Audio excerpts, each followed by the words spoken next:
Le livre de Jonas. Chapitre 1. Et la parole du Seigneur vint à Jonas, fils d'Amittai, disant. Lève-toi, et pars pour Ninive, la grande ville, et proclame dans ses murs que le cri de sa méchanceté est monté jusqu'à moi. Et Jonas se leva pour s'enfuir à Tarsis, loin de la face du Seigneur, et il descendit à Joppé, il y trouva une barque allant à Tarsis, et il paya son passage, et il s'embarqua pour naviguer avec les matelots, jusqu'à Tarsis, loin de la face du Seigneur. Et le Seigneur excita un grand vent sur la mer, et les vagues s'élevèrent, et la barque fut en danger de se rompre. Et les matelots eurent crainte, et ils crièrent chacun vers son Dieu, et ils lancèrent à la mer le chargement de la barque, pour s'en alléger. Jonas descendit à fond de cale, et là il s'endormit, et il ronfla. Et le pilote l'alla trouver, et il lui dit, « Pourquoi ronfles-tu? Lève-toi, et invoque ton Dieu, afin que Dieu nous sauve, et que nous ne mourions pas. » Et chacun des matelots dit à son voisin, « Allons, agitons les sorts, et sachons par qui ce malheur nous arrive. » Et ils agitèrent des sorts, et le sort tomba sur Jonas. Et ils lui dirent, « Déclare-nous quel est ton métier, d'où viens-tu? De quelle contrée, de quel peuple es-tu? » Et il leur dit, « Je suis un serviteur du Seigneur, j'adore le Seigneur Dieu du ciel, qui a créé la mer et la terre. » Et ces hommes eurent grande crainte, et ils lui dirent, « Pourquoi as-tu fait cela? » Car ces hommes connurent qu'il fuyait loin de la face du Seigneur, car il le leur avait déclaré. Et ils lui dirent, « Que te ferons-nous, afin que pour nous la mer se calme? » Car la mer allait, et soulevait encore plus de vagues. Et Jonas leur dit, « Prenez-moi et jetez-moi à la mer, et la mer se calmera pour vous, car je sais que c'est à cause de moi qu'il y a contre vous ces grandes vagues. » Et ces hommes s'efforcèrent de retourner à la côte, mais ils ne le purent, parce que la mer allait et soulevait contre eux toujours plus de vagues. Et ils crièrent au Seigneur, et ils dirent, « Non, Seigneur, que nous ne périssions pas pour la vie de cet homme, ne fais pas retomber sur nous un sang innocent, car, Seigneur, tu as fait selon ta volonté. » Et ils prirent Jonas, et ils le lancèrent à la mer, et la mer cessa de s'agiter.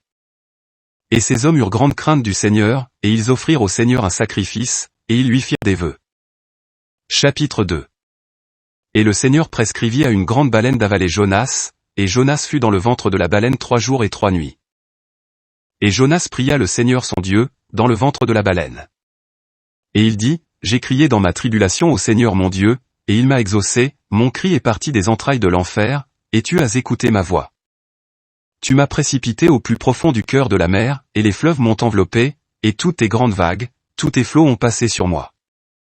Et j'ai dit, c'est moi qui me suis éloigné de tes yeux, me permettras-tu de voir encore ton saint temple? L'eau s'est répandue autour de moi, jusqu'à l'âme, l'abîme le plus profond m'a enclos, et ma tête a plongé dans les crevasses des montagnes. Je suis descendu sous la terre, dont les verrous sont des barrières éternelles.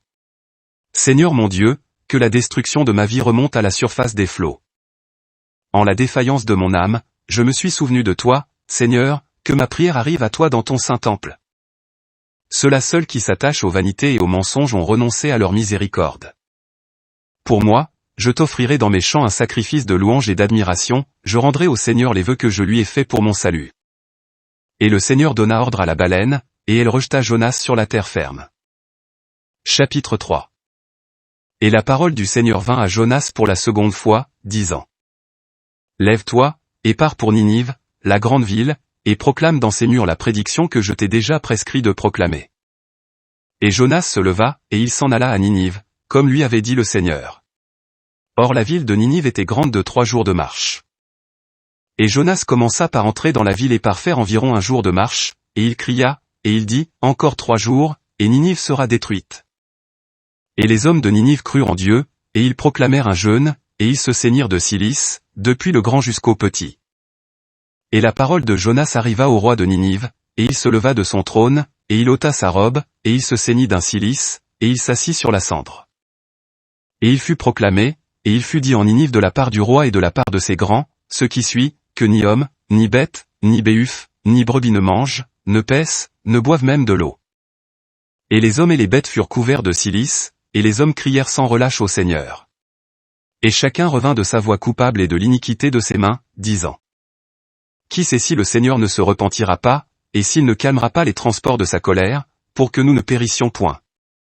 Et Dieu vit leurs œuvres, il vit qu'ils revenaient de leur voie coupable, et Dieu se repentit du mal qu'il avait voulu leur faire, et il ne le leur fit pas. Chapitre 4. Et Jonas fut affligé d'une grande tristesse, et il fut confondu. Et il pria le Seigneur, et il dit, Seigneur, n'est-ce pas là ce que je disais, quand j'étais encore en mon pays? Je m'étais hâté de fuir à Tarsis, parce que je te sais plein de clémence et de compassion, patient et abondant en miséricorde, et que tu te repens du mal que tu voulais faire aux hommes. Maintenant donc, Seigneur mon maître, prends-moi ma vie, car il vaut mieux pour moi mourir que vivre. Et le Seigneur dit à Jonas, pourquoi es-tu si vivement contristé? Et Jonas sortit de Ninive, et il s'assit en face de la ville, et là il se fit une tente et il s'y établit, jusqu'à ce qu'il eût vu de loin ce qui arriverait à la ville. Et le Seigneur Dieu donna ordre à une gourde, et sa tige et ses feuilles montèrent au-dessus de la tête de Jonas pour l'ombrager et le préserver de tout mal. Et Jonas eut une grande joie de cette gourde. Et Dieu donna ordre dès l'aurore à un ver qui rongea la gourde, et elle se dessécha. Et il arriva, au premier rayon du soleil, que Dieu donna ordre à un vent chaud et ardent, et le soleil frappa sur la tête de Jonas, et celui-ci défaillit, et il désespéra de sa vie, et il dit, mieux vaut pour moi mourir que vivre. Et le Seigneur dit à Jonas, est-ce à cause de la gourde que tu es si fortement contristé? Et il répondit, je suis triste jusqu'à la mort. Et le Seigneur dit, tu as grande pitié pour une gourde qui ne t'avait donné aucune peine, que tu n'avais point cultivée, qui était venue en une nuit, et qui en une nuit a été détruite. Et moi, je n'épargnerai pas Ninive la grande ville, où demeurent plus de 12 myriades d'hommes, qui ne savent pas distinguer leur main droite de leur main gauche, et des troupeaux si nombreux.